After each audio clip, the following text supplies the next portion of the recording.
नमो नमः. आज आपण पाहणार आहोत इयत्ता 8वीचा संख्या हा पाठ. अर्थात इथे संख्या आणि त्याला संस्कृत भाषेमध्ये काय म्हटलं जातं हे दिलेलं आहे, परंतु त्याचं योग्य उच्चारण कसं करायचं आहे ते आपण पाहणार आहोत. मी जसं उच्चारण करणार आहे तसं जर तुम्ही केलं तर ते योग्य होईल, अधिक शुद्ध आणि स्पष्ट होईल. चला तर मग सुरू करूयात आपल्या पाठाला. एकम, द्वे, त्रीणि, चत्वारि, पंच, षट्, सप्त, अष्ट, नव, दश, एकादश, द्वादश, त्रयोदश, चतुर्दश, पंचदश, षोडश, सप्तदश, अष्टादश, नवदश, विंशतिः, एकविंशतिः, द्वाविंशतिः, त्रयोविंशतिः, चतुर्विंशतिः, पंचविंशतिः, षड्विंशतिः, सप्तविंशतिः, अष्टाविंशतिः, नवविंशतिः, त्रिंशत्, एकत्रिंशत्, द्वात्रिंशत्, त्रयस्त्रिंशत्, चतुस्त्रिंशत्, पंचत्रिंशत्, षट्त्रिंशत्, सप्तत्रिंशत्, अष्टात्रिंशत्, नवत्रिंशत्,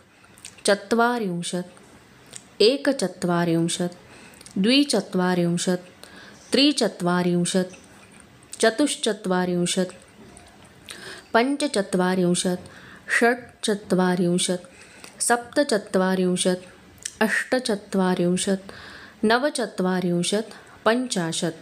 अर्थात या संख्या ज्या आहेत तर त्या मी जशा उच्चारल्या तशाच उच्चारायच्या आहेत. जिथे षट असं आहे तिथे हलंत असल्यामुळे त्याचं उच्चारण अर्धच झालं पाहिजे आणि ह्या लिहून याचा अभ्यास करायचा आहे. जर तुम्ही लिहून अभ्यास केला तर तुमच्या ह्रस्व, दीर्घ, विसर्ग, हलंत याच्या काही चुका होणार नाहीत. आणि कुठे द्वा आहे, कुठे द्वी आहे हे मात्र लक्षात घ्यायचं आहे, त्यामुळे चूक होणार नाही. त्यानंतर आपण पाहणार आहोत याचा भाषाभ्यास. यामध्ये सुरुवातीला जे दिलेलं आहे तिथे दिले बघा, रटनाभ्यासः एकतः 50 पर्यंतम सरलक्रमेण. तर रटनाभ्यासः म्हणजे काय, तर म्हणण्याचा अभ्यास करायचा आहे. काय म्हणण्याचा अभ्यास करायचा आहे, तर 1 ते 50 पर्यंतच्या संख्या. त्यानंतर एक क्रीडा दिलेली आहे ती बघा, 50तः 1 पर्यंतम विपरीत क्रमेण संख्या रटनम. आणि उलट्या क्रमाने संख्या म्हणायच्या आहे 50 ते 1 पर्यंत. एकश्वासेन यावदधिकम संख्या रटनम. आणि एका श्वासात जेवढ्या अधिक संख्या म्हणता येतील तेवढ्या म्हणण्याचा प्रयत्न करायचा आहे. त्यानंतर बघणार आहोत ओम क्रीडा. छात्राः एकतः 50 संख्याः एकैकशः वदन्ति.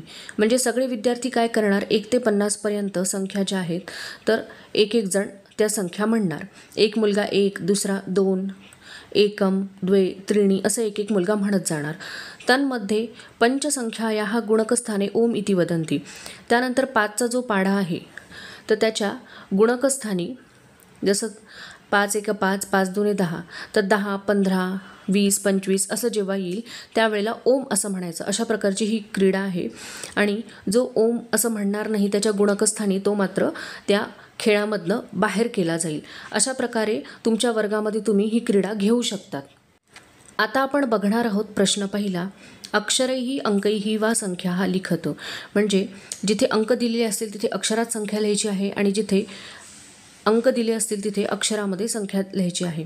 तर बघा, पहिलं जे आहे ते पंच, त्यानंतर द्वे, त्रयोविंशतिः, त्यानंतर पंचचत्वारिंशत्, सप्तत्रिंशत् म्हणजे काय 37 आणि षोडश म्हणजे 16.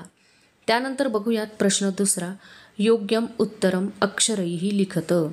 म्हणजे अक्षरांनी योग्य उत्तर लिहायचं आहे. अक्षर लिहायचे आहेत, अंक नाही लिहायचे आहेत. संवत्सरस्य कति मासाः.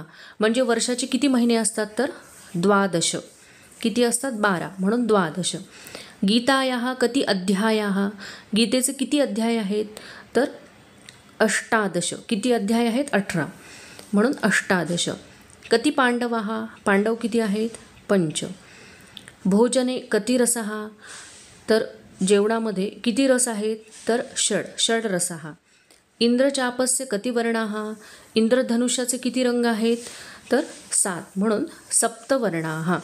तर इथे आपला हा पाठ संपलेला आहे. माझा जर व्हिडिओ तुम्हाला आवडला असेल तर लाईक करा, शेअर करा आणि चॅनलवरती जर नवीन असाल तर माझ्या चॅनलला सबस्क्राईब करा. धन्यवाद.